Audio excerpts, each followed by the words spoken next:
Adventure 3. A Case of Identity. "My dear fellow," said Sherlock Holmes as we sat on either side of the fire in his lodgings at Baker Street, "life is infinitely stranger than anything which the mind of man could invent. We would not dare to conceive the things which are really mere commonplaces of existence. If we could fly out of that window hand in hand, hover over this great city, gently remove the roofs, and peep in at the queer things which are going on, the strange coincidences, the plannings, the cross purposes, the wonderful chains of events, working through generations, and leading to the most outré results, it would make all fiction with its conventionalities and foreseen conclusions most stale and unprofitable."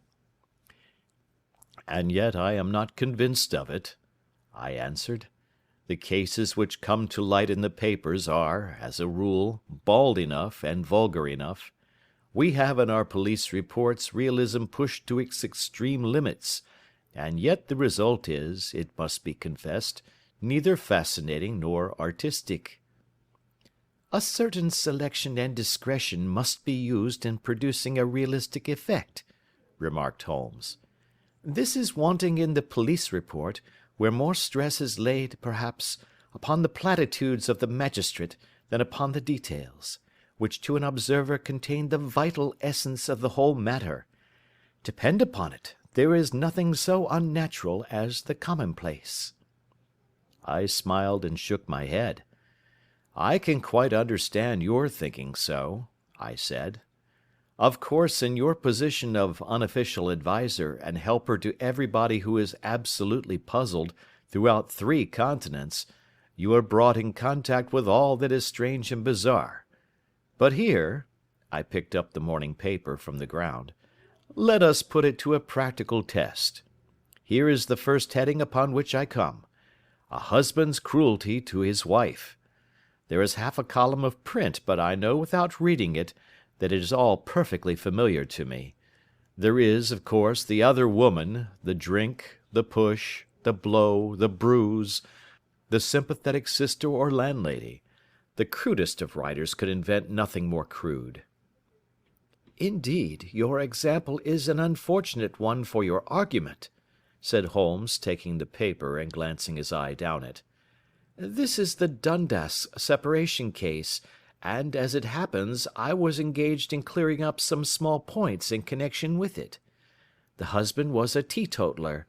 There was no other woman, and the conduct complained of was that he had drifted into the habit of winding up every meal by taking out his false teeth and hurling them at his wife, which, you will allow, is not an action likely to occur to the imagination of the average story-teller. Take a pinch of snuff, doctor, and acknowledge that I have scored over you in your example." He held out his snuff-box of old gold, with a great amethyst in the centre of the lid. Its splendour was in such contrast to his homely ways and simple life that I could not help commenting upon it. "Ah," said he, "I forgot that I had not seen you for some weeks. It is a little souvenir from the King of Bohemia, in return for my assistance in the case of the Irene Adler papers." "And the ring?" I asked, glancing at a remarkable brilliant which sparkled upon his finger. "It was from the reigning family of Holland, though the matter in which I served them was of such delicacy that I cannot confide it even to you, who have been good enough to chronicle 1 or 2 of my little problems." "And have you any on hand just now?" I asked with interest. "Some 10 or 12, but none which present any feature of interest. They are important, you understand, without being interesting. Indeed, I have found that it is usually in unimportant matters that there is a field for the observation, and for the quick analysis of cause and effect which gives the charm to an investigation. The larger crimes are apt to be the simpler, for the bigger the crime, the more obvious, as a rule, is the motive. In these cases, save for one rather intricate matter which has been referred to me from Marseilles, there is nothing which presents any features of interest. It is possible, however, that I may have something better before very many minutes are over, for this is one of my clients, or I am much mistaken." He had risen from his chair and was standing between the parted blinds, gazing down into the dull, neutral-tinted London street. Looking over his shoulder, I saw that on the pavement opposite there stood a large woman with a heavy fur boa round her neck, and a large curling red feather in a broad-brimmed hat, which was tilted in a coquettish Duchess of Devonshire fashion over her ear. From under this great panoply she peeped up in a nervous, hesitating fashion at our windows, while her body oscillated backward and forward, and her fingers fidgeted with her glove buttons. Suddenly, with a plunge, as of the swimmer who leaves the bank, she hurried across the road, and we heard the sharp clang of the bell. "I have seen those symptoms before," said Holmes, throwing his cigarette into the fire. "Oscillation upon the pavement always means an affaire à coeur. She would like advice, but it is not sure that the matter is not too delicate for communication. And yet even here we may discriminate. When a woman has been seriously wronged by a man she no longer oscillates, and the usual symptom is a broken bell wire. Here we may take it that there is a love matter, but that the maiden is not so much angry as perplexed or grieved. But here she comes in person to resolve our doubts." As he spoke there was a tap at the door, and the boy in buttons entered to announce Miss Mary Sutherland, while the lady herself loomed behind his small black figure like a full-sailed merchantman behind a tiny pilot-boat. Sherlock Holmes welcomed her with the easy courtesy for which he was remarkable, and having closed the door and bowed her into an armchair, he looked her over in the minute yet abstracted fashion which was peculiar to him. "Do you not find," he said, "that with your short sight it is a little trying to do so much typewriting?" "I did at first," she answered, "but now I know where the letters are without looking." Then, suddenly realizing the full purport of his words, she gave a violent start and looked up, with fear and astonishment upon her broad, good-humoured face. "You've heard about me, Mr. Holmes," she cried. "Else how could you know all that?" "Ha! Never mind," said Holmes, laughing. "It is my business to know things. Perhaps I have trained myself to see what others overlook. If not, why should you come to consult me?" "I came to you, sir, because I heard of you from Mrs. Etheridge, whose husband you found so easy when the police and everyone had given him up for dead. Oh, Mr. Holmes, I wish you would do as much for me. I'm not rich, but still I have 100 a year in my own right, besides the little that I make by the machine, and I would give it all to know what has become of Mr. Hosmer Angel." "Why did you come away to consult me in such a hurry?" asked Sherlock Holmes, with his finger-tips together and his eyes to the ceiling. Again a startled look came over the somewhat vacuous face of Miss Mary Sutherland. "Yes, I did bang out of the house," she said, "for it made me angry to see the easy way in which Mr. Winbank, that is, my father, took it all. He would not go to the police, and he would not go to you, and so at last, as he would do nothing, and kept on saying that there was no harm done, it made me mad, and I just on with my things and came right away to you." "Your father?" said Holmes. "Your stepfather, surely, since the name is different." "Yes, my stepfather. I call him father, though it sounds funny, too, for he is only 5 years and 2 months older than myself." "And your mother is alive?" "Oh, yes, mother is alive and well. I wasn't best pleased, Mr. Holmes, when she married again so soon after father's death, and a man who was nearly 15 years younger than herself. Father was a plumber in the Tottenham Court Road, and he left a tidy business behind him, which mother carried on with Mr. Hardy, the foreman. But when Mr. Windibank came, he made her sell the business, for he was very superior, being a traveller in wines. They got £4,700 for the goodwill and interest, which wasn't near as much as father could have got if he had been alive." I had expected to see Sherlock Holmes impatient under this rambling and inconsequential narrative, but, on the contrary, he had listened with the greatest concentration of attention. "Your own little income," he asked, "does it come out of the business?" "Oh, no, sir. It is quite separate and was left me by my Uncle Ned in Auckland. It is in New Zealand stock, paying 4.5%. £2,500 was the amount, but I can only touch the interest." "You interest me extremely," said Holmes, "and since you draw so large a sum as 100 a year, with what you earn into the bargain, you no doubt travel a little and indulge yourself in every way. I believe that a single lady can get on very nicely upon an income of about £60. "I could do with much less than that, Mr. Holmes, but you understand that as long as I live at home I don't wish to be a burden to them, and so they have the use of the money just while I am staying with them.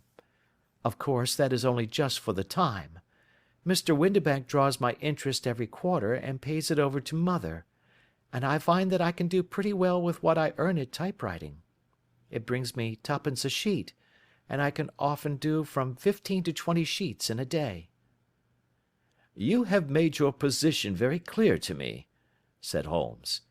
"This is my friend, Dr. Watson, before whom you can speak as freely as before myself. Kindly tell us now all about your connection with Mr. Hosmer Angel." A flush stole over Miss Sutherland's face, and she picked nervously at the fringe of her jacket. "I met him first at the gasfitters' ball," she said. "They used to send father tickets when he was alive, and then afterwards they remembered us, and sent them to mother. Mr. Windibank did not wish us to go. He never did wish us to go anywhere.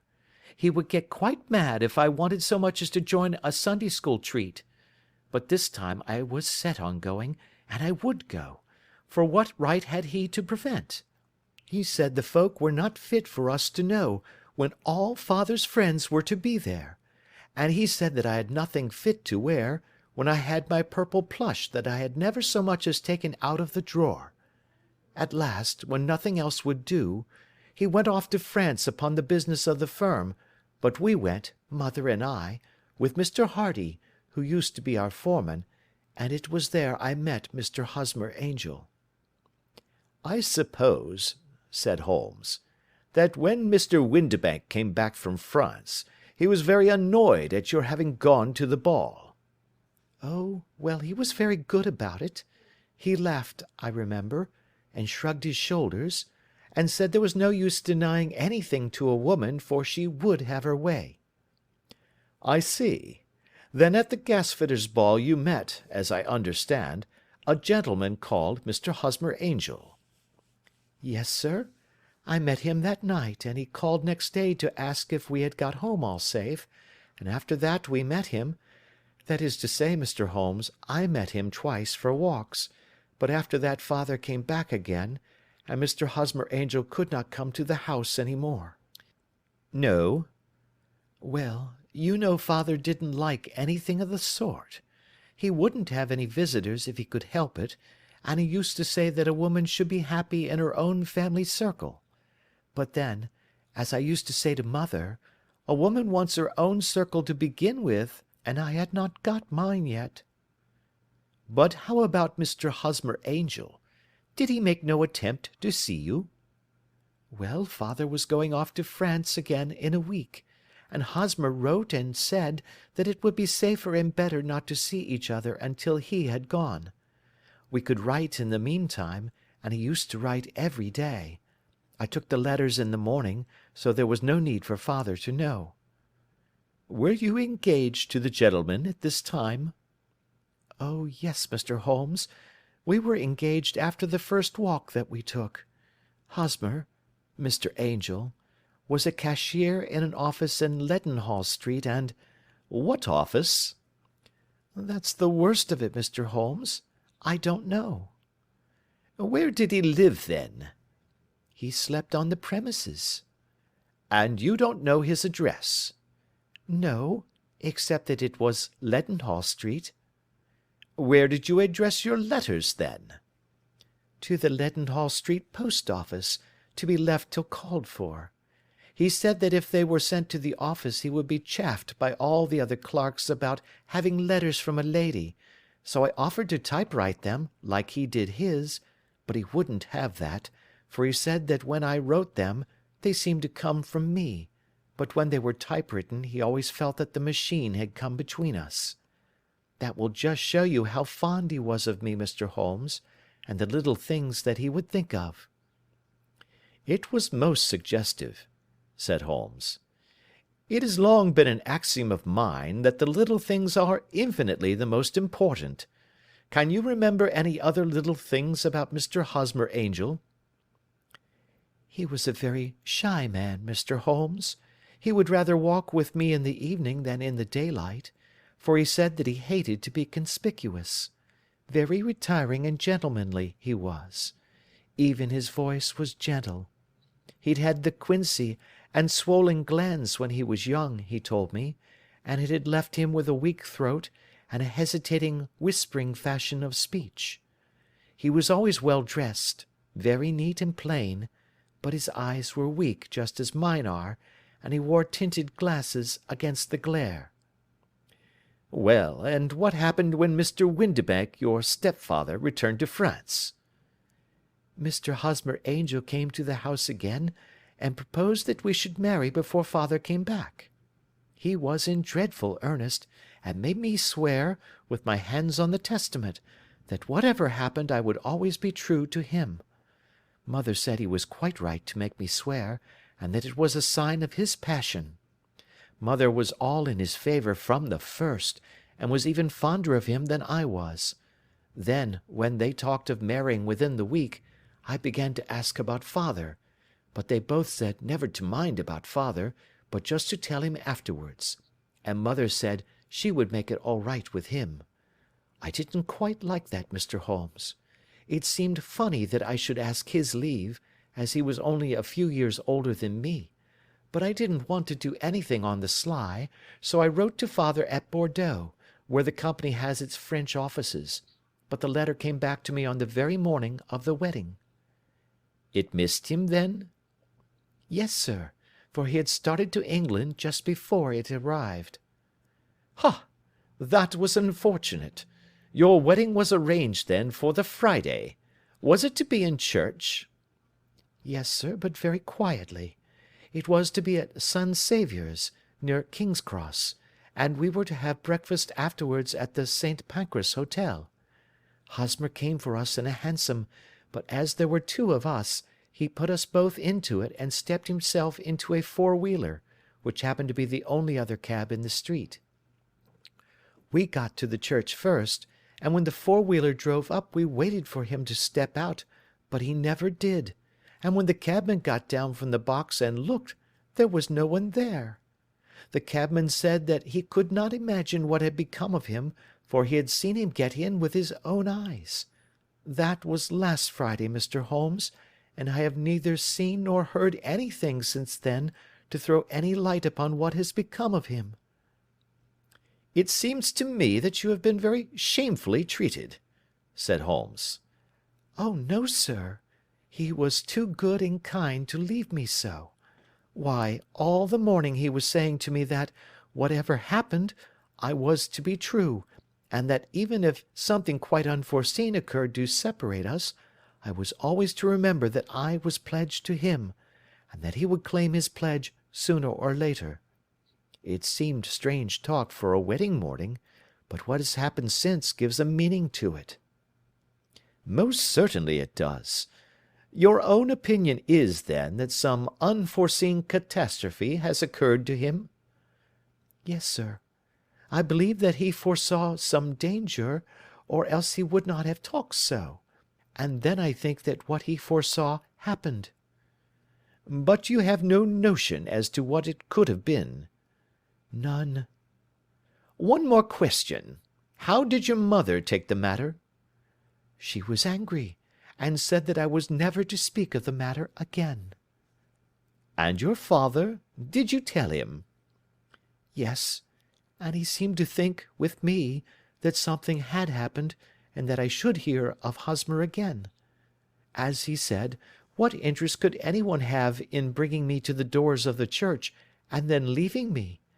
Now, if he had borrowed my money, or if he had married me and got my money settled on him, there might be some reason, but Hosmer was very independent about money, and never would look at a shilling of mine. And yet, what could have happened?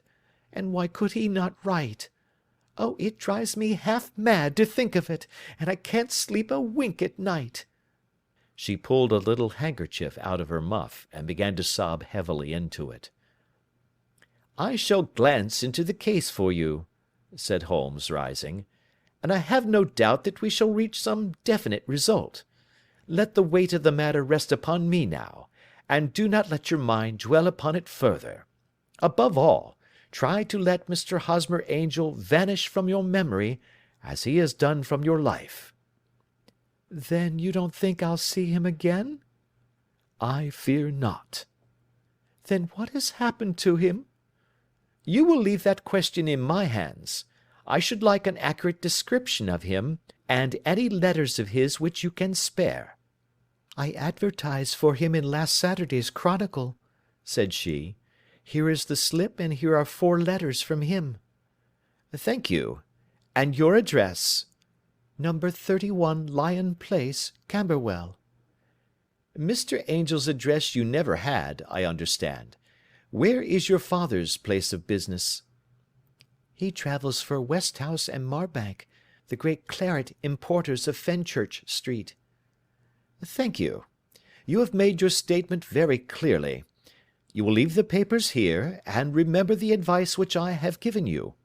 Let the whole incident be a sealed book, and do not allow it to affect your life."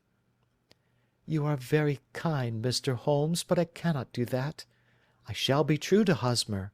He shall find me ready when he comes back."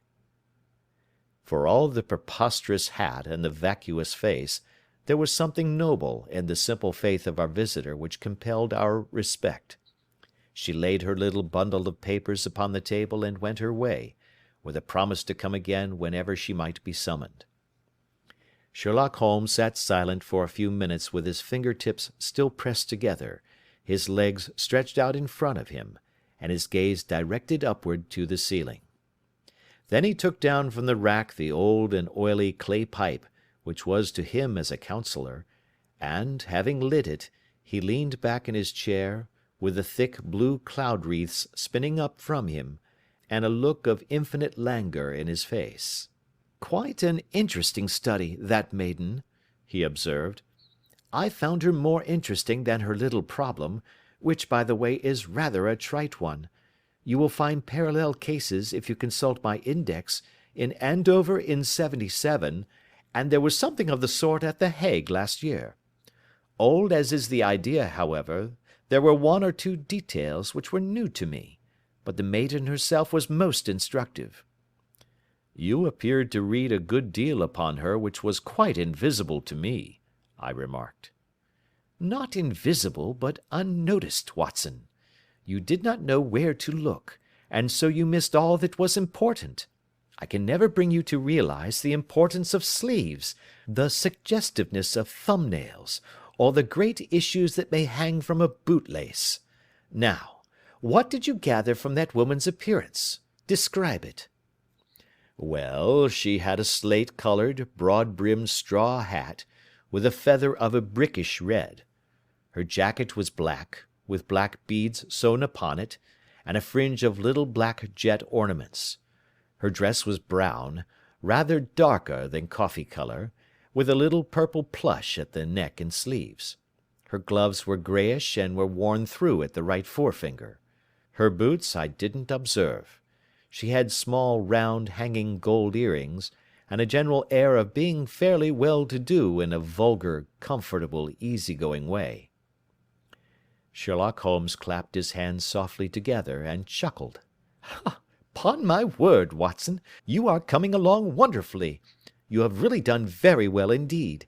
It is true that you have missed everything of importance, but you have hit upon the method, and you have a quick eye for colour. Never trust to general impressions, my boy, but concentrate yourself upon details. My first glance is always at a woman's sleeve. In a man it is perhaps better first to take the knee of the trouser. As you observe, this woman had plush upon her sleeves, which is a most useful material for showing traces.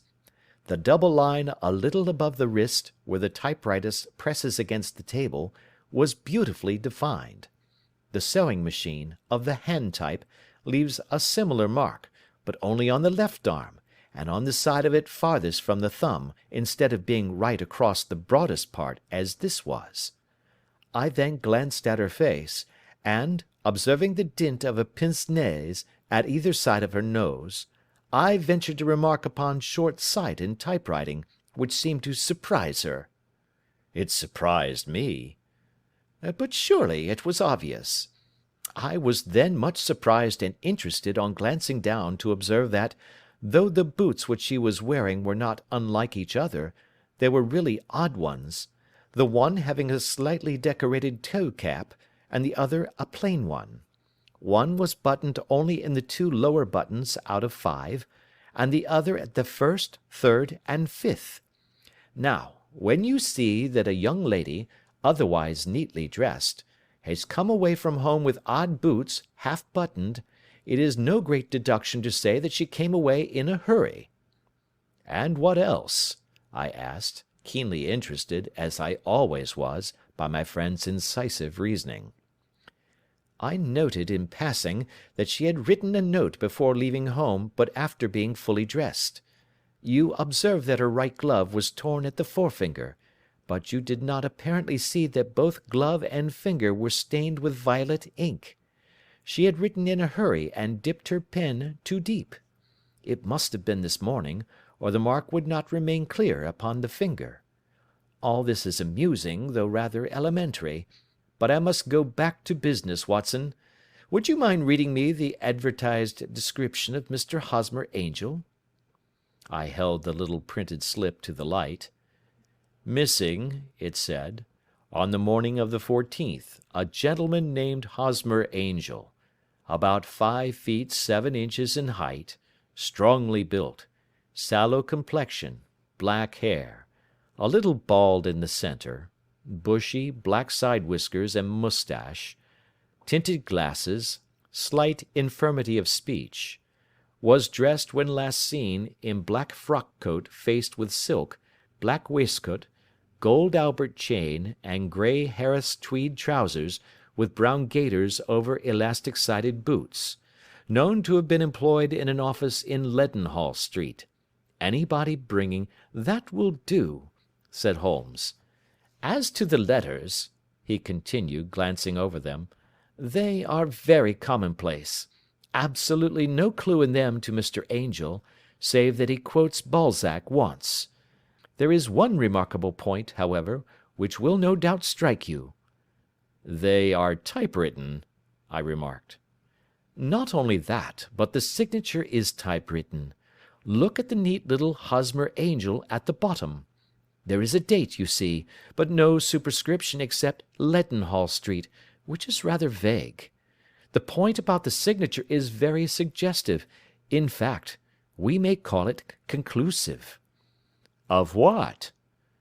"My dear fellow, is it possible you do not see how strongly it bears upon the case?"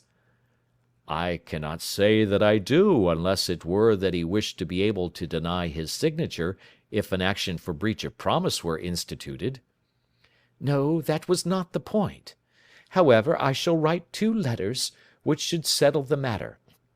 One is to a firm in the city, the other is to the young lady's stepfather, Mr. Windibank, asking him whether he could meet us here at 6 o'clock to-morrow evening.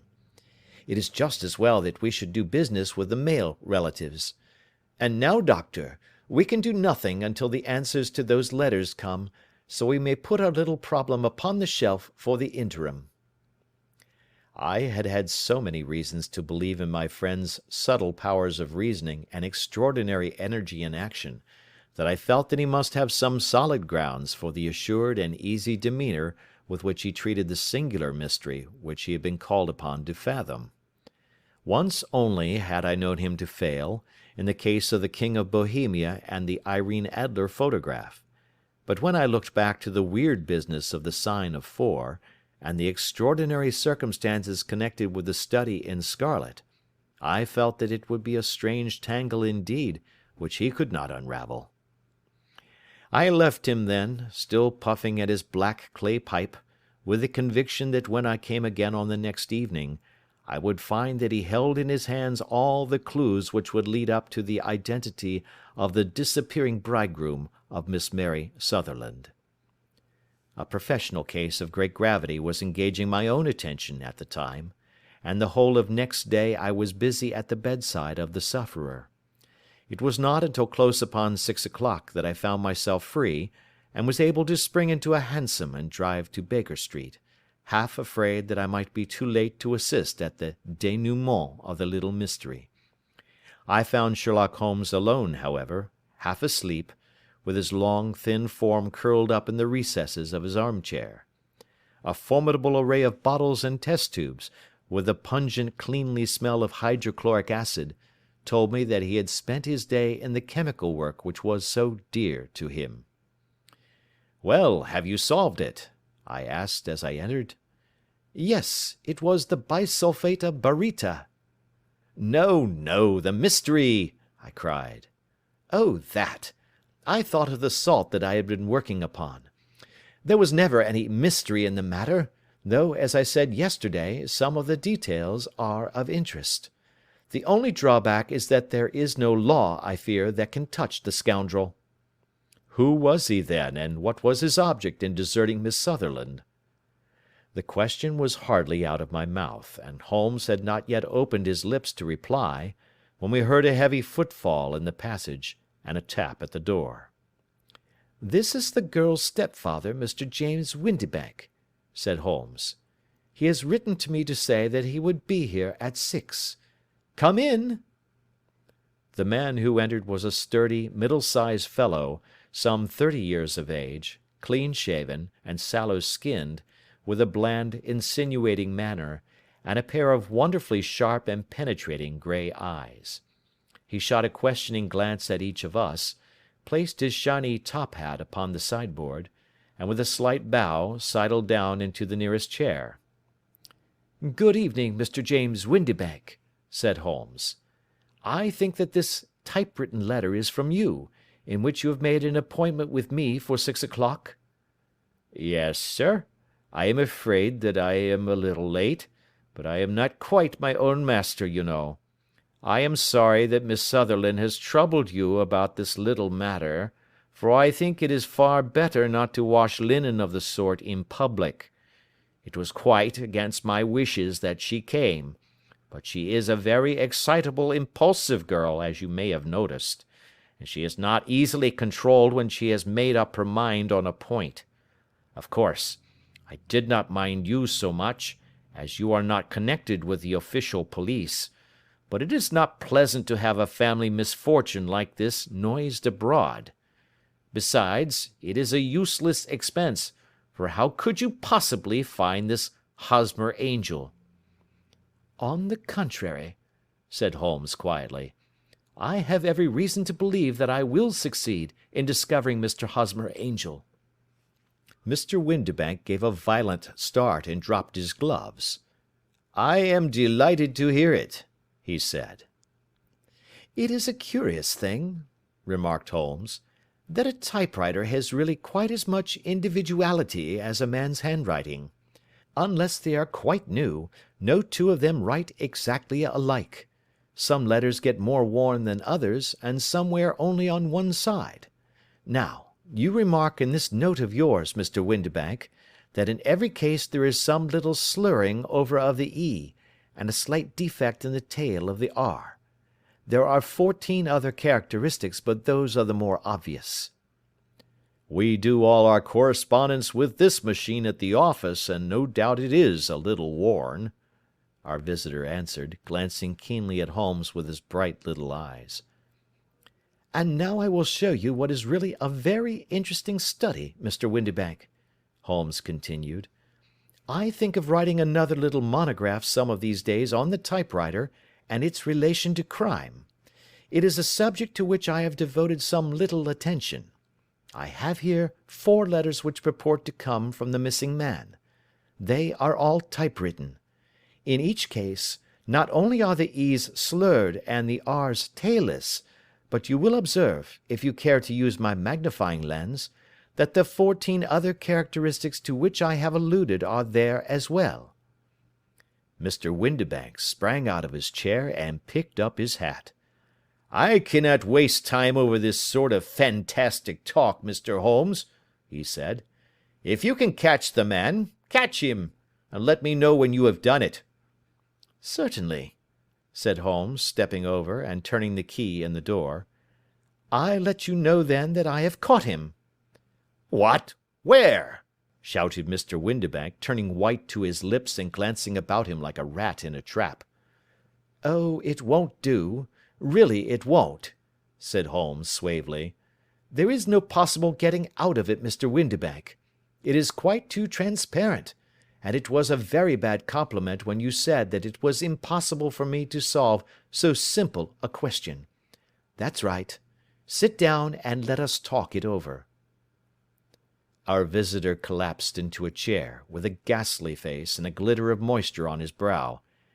It's not actionable," he stammered. "I am very much afraid that it is not. But between ourselves, Windibank, it was as cruel and selfish and heartless a trick in a petty way as ever came before me. Now, let me just run over the course of events, and you will contradict me if I go wrong." The man sat huddled up in his chair, with his head sunk upon his breast, like one who is utterly crushed. Holmes stuck his feet up on the corner of the mantelpiece, and leaning back with his hands in his pockets, began talking rather to himself, as it seemed, than to us. "The man married a woman very much older than himself for her money," said he, "and he enjoyed the use of the money of the daughter as long as she lived with them. It was a considerable sum, for people in their position, and the loss of it would have made a serious difference. It was worth an effort to preserve it. The daughter was of a good, amiable disposition, but affectionate and warm-hearted in her ways, so that it was evident that with her fair personal advantages, and her little income, she would not be allowed to remain single long. Now her marriage would mean, of course, the loss of 100 a year, so what does her stepfather do to prevent it? He takes the obvious course of keeping her at home, and forbidding her to seek the company of people of her own age. But soon he found that that would not answer for ever. She became restive, insisted upon her rights, and finally announced her positive intention of going to a certain ball. What does her clever stepfather do then? He conceives an idea more creditable to his head than to his heart.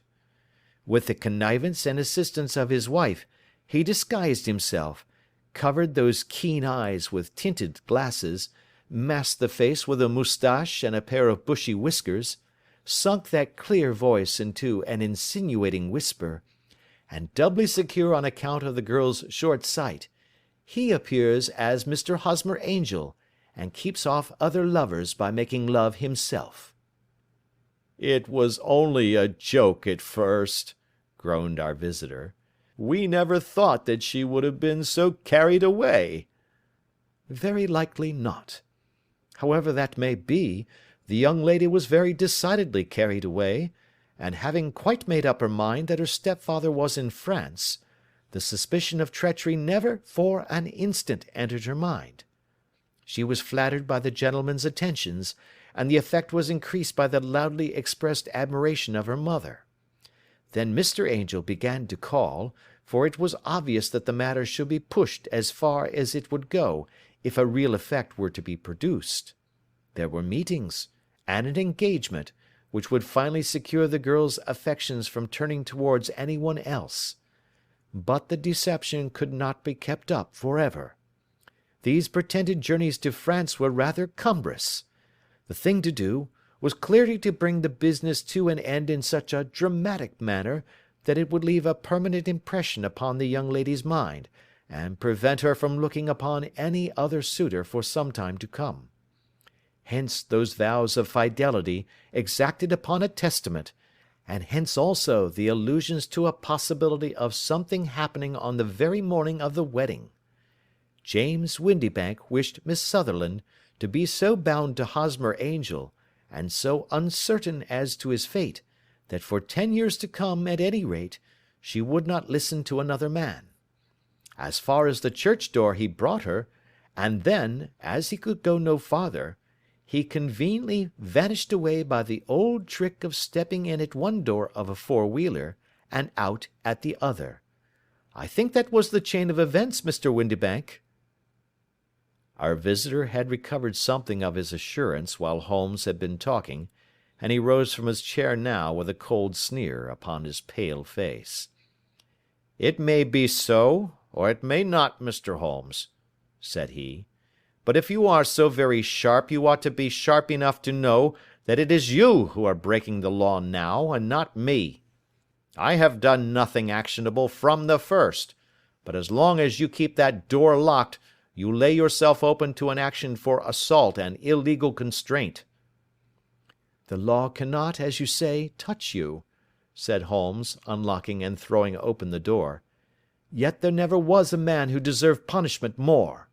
If the young lady has a brother or a friend, he ought to lay a whip across your shoulders, by Jove," he continued, flushing up at the sight of the bitter sneer upon the man's face.